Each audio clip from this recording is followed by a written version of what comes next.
Give me a minute. I want to talk about this kid here and the comments on my video from last night. So, last night we had a nearly unique opportunity. I was able to record the sound of a Shahed drone flying over the apartment. And the comments came in. User Suzanne777, who is a longtime viewer of the channel, commented, like, why are you so calm doing this? Why aren't you seeking shelter? My buddy Chris said, I'd be living in the basement. And the fact is that, like my buddy Valley here said, because he too recognized that sound of that Shahed, it's a very particular noise, and you can distinguish other types of drones from it. He said, I know that noise. Iran and the Russian Federation are friends. And Valley lives in Odessa, right? So he's not talking about hiding in the basement. He's not talking about why are you calm. He's talking about I know that noise too. Because when you live with something day in and day out, no matter what it is, it becomes routine. It is one of the great features of the human race is our adaptability to circumstances and change. And that's what life is like here. Life goes on.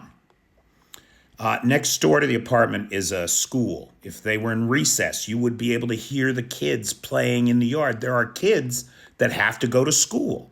That means you need bus drivers, you need teachers, you need sports coaches. Life goes on.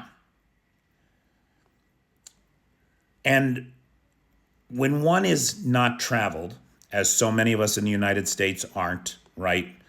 The last figure that I saw was that the average American only visits 12 states in their entire life. To me, that's crazy. Absolutely crazy. At the very least, get out and see America.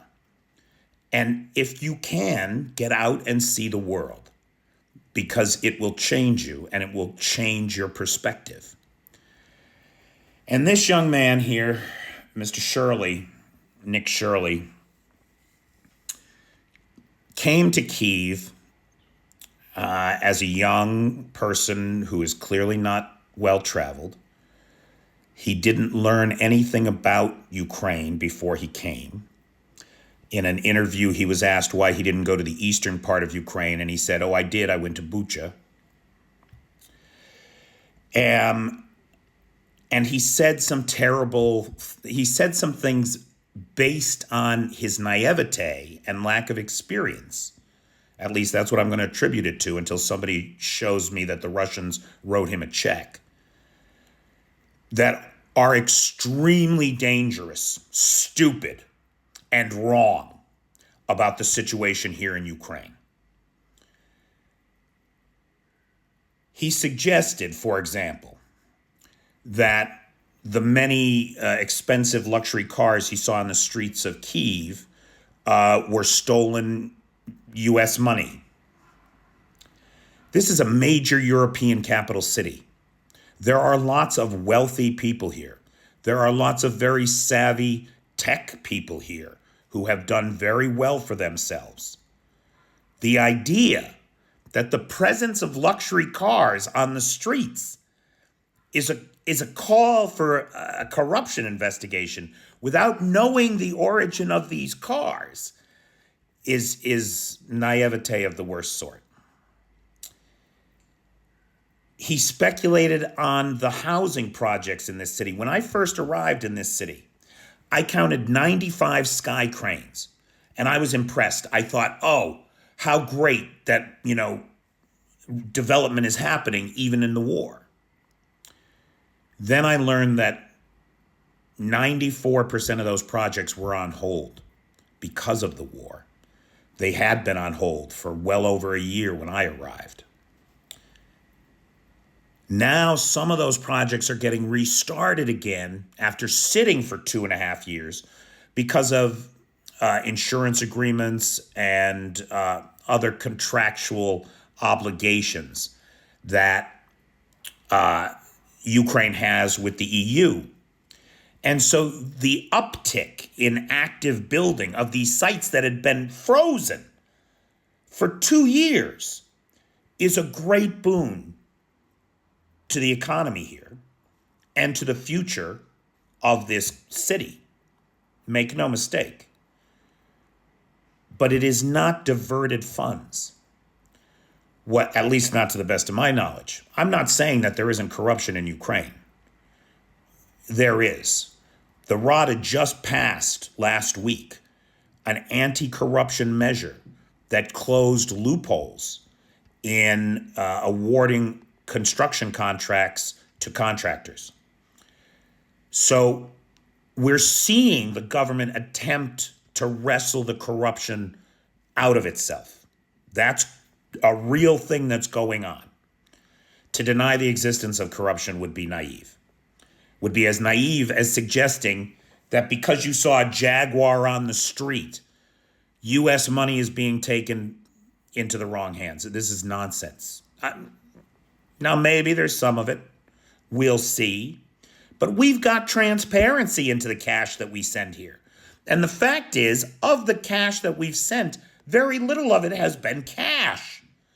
The vast majority of it has been over, if I'm not mistaken now, the total is close to 110, 111 billion in military aid, most of this in presidential drawdown.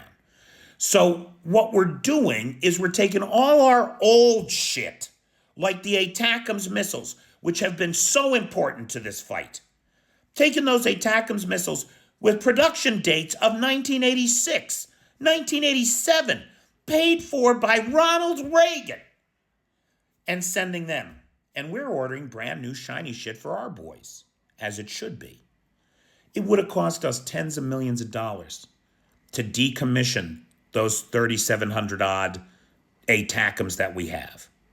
Instead, we could send them to Ukraine and they could be put to good use. Mr. Shirley is a young man with a limited experience of the world.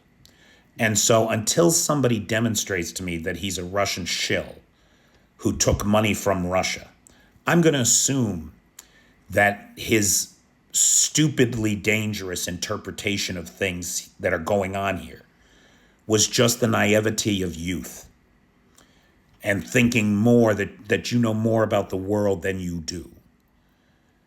Because I can assure you, Mr. Shirley, you don't have a clue, and you have done great harm in the world. You should be ashamed of that. You should be ashamed, sir. So, guys, if you see stuff out there about this Nick, because his shit's getting shared by the highest levels of the Russian government. Now, right there, Nick, that ought to tell you there's something wrong. When your enemies, and the Russians are our enemies, if you don't believe that, you are not paying attention, boy. When your enemies are advertising your shit, you've fucked up badly. Badly. And like I said, I'm willing to chalk it up to naivety and youth rather than you're a traitor. Let's assume for a minute that you're not. And let's hope that we get some kind of retraction from you. I am here 18 months, and I wouldn't claim to understand Ukraine or the Ukrainians. There's no way you got that understanding in 72 hours.